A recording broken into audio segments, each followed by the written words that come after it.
नमस्कार दोस्तों, स्वागत है आपका हमारे YouTube channel your legal rights में। मैं हूं एडवोकेट विष्णु चौधरी। दोस्तों, अगर आपने हमारा चैनल सब्सक्राइब नहीं किया है तो आप हमारे चैनल को सब्सक्राइब जरूर करें और बेल आइकन को जरूर प्रेस करें। दोस्तों, किसी भी केस से संबंधित अगर आपका कोई भी सवाल है तो आप हमारे कमेंट बॉक्स में जाकर अपना सवाल हमसे पूछ सकते हैं।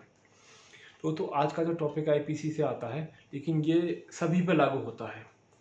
जो भी घर से बाहर निकलता है उस पर इस सेक्शन और इससे रिलेटेड जो कार्रवाई है उसका वो हिस्सा बन सकता है कभी ना कभी।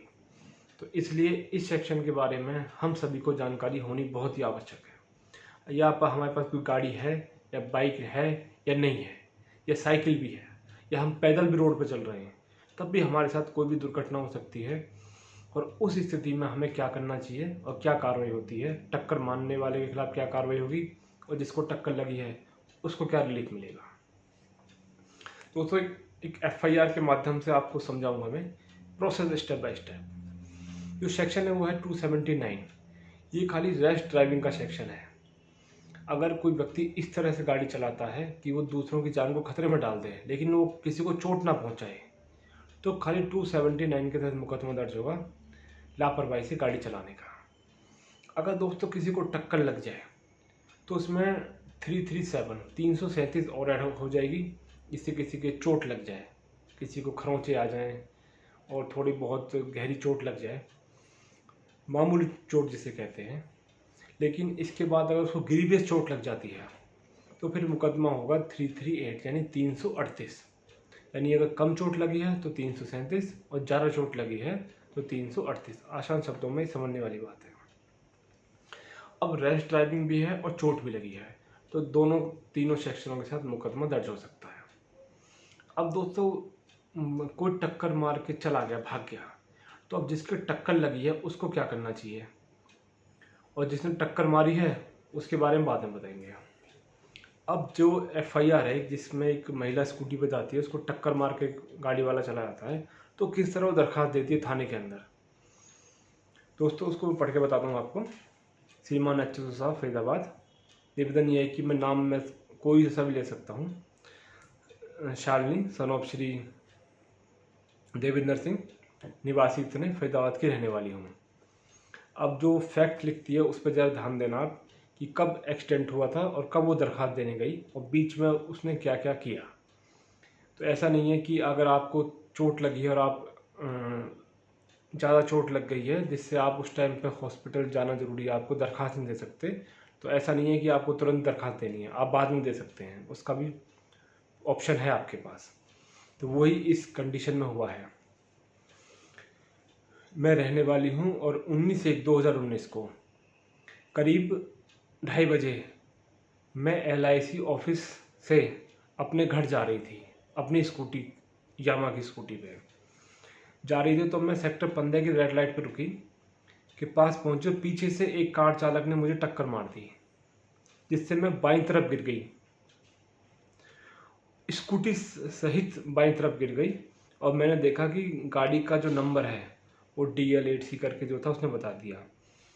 और दिनांक 21/1 को इलाज के लिए मैं हॉस्पिटल गई, यानी 19 को चोट लगी उसको, वो अपने घर चली गई।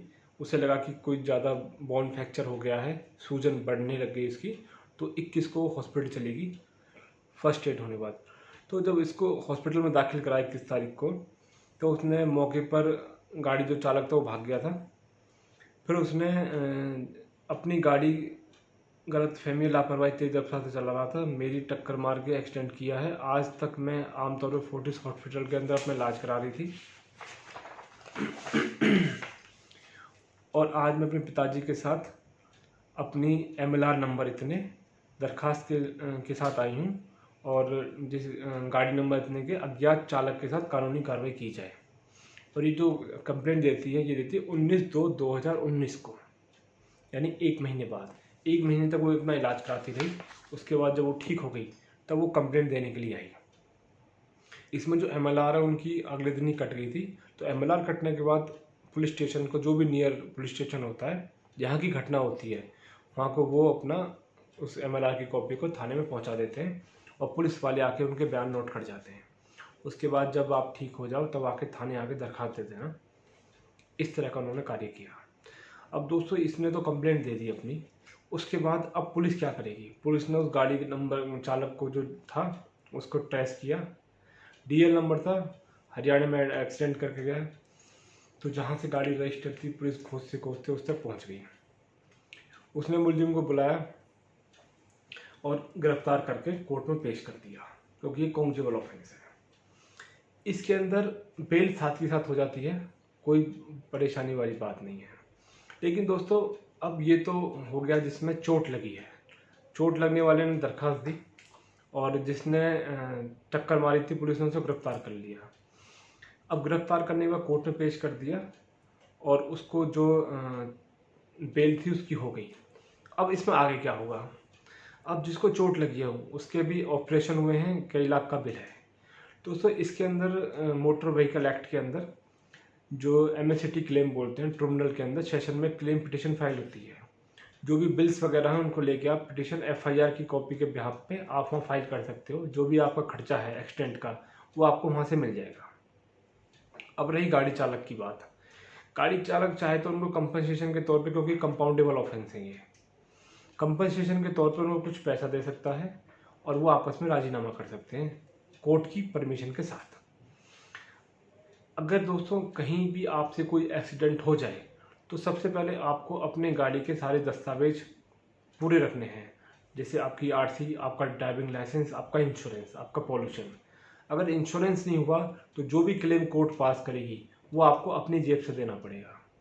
अगर आपका इंश्योरेंस है तो वो सारा पैसा इंश्योरेंस कंपनी पे करेगी, आपको टेंशन लेने की कोई ज़रूरत नहीं है, क्योंकि आपने कोई भी टक्कर किसी को जानबूझ के नहीं मारी है, वो आपको अनजाने में लगी है। इसलिए कभी भी किसी से कोई भी एक्सीडेंट हो जाए, अगर हो सके तो उसको हॉस्पिटल पहुंचाए। अगर हालात ऐसे हैं कि पब्लिक आप पे हमला कर सकती है रोष में आके, तो आपको मौके से वहाँ से निकल जाना भी चाहिए और अपने आप को बाद में पुलिस के हवाले कर देना चाहिए, क्योंकि इसमें ऐसी कोई घबराने वाली बात नहीं है। एक बेलेबल ऑफेंस है और आपको कोर्ट में जाते ही आपकी जमानत हो जाती है। लेकिन आपको कोई एक्सीडेंट के नाम पे अगर आपको कोई ब्लैकमेल करे कि ये करेंगे वो कार्रवाई हो जाएगी, तो इसमें इस कार्रवाई से घबराने की ज़रूरत नहीं है, क्योंकि इसमें आप कोई प्रोफेशनल क्रिमिनल नहीं होते हैं। जाने अनजाने में किसी से भी गाड़ी का एक्सीडेंट हो सकता है, तो इसका मतलब ये नहीं है कि आप किसी के दबाव में आके ब्लैकमेल हों। आप जो कानून जो प्रोविज़न है आप उसको फॉलो करें, आपको रिलीफ भी मिलेगा और जिसके चोट लगी है उसको भी रिलीफ मिलेगा। अगर आप अपनी गाड़ी को सरेंडर कराओगे, कार्रवाई में सहयोग करेंगे, जिसके चोट लगी है उसको भी गवर्नमेंट पैसा मिलेगा इंश्योरेंस कंपनी के माध्यम से, और आपका भी जो वो है जो कार्रवाई है आपके खिलाफ जो कार्रवाई है उसमें भी फाइन देके या कुछ जो प्रोविज़न है इसमें वो आपको भी उसमें रिलीफ मिलेगा। लेकिन कभी भी इस तरह के केसेस में ना तो मौके से, अगर जो मैंने बताया उस तरह से करना चाहिए। अगर कोई टक्कर लग जाए, थाने में आके आपको डराए धमकाए, इतने पैसे दे दे, तेरे खिलाफ पर्चा दर्ज कर देंगे, तो एक्सीडेंट केस में पुलिस से आपको घबराने की ज़रूरत नहीं है। बस अपने पेपर जो डॉक्यूमेंट हैं उनको आपको ओके रखने की ज़रूरत है। आशा करते हैं दोस्तों हमारे द्वारा दी गई जानकारी आपके काम आएगी और फिर एक नई जानकारी के साथ आपसे दोबारा मुलाकात होगी। तब तक के लिए नमस्कार।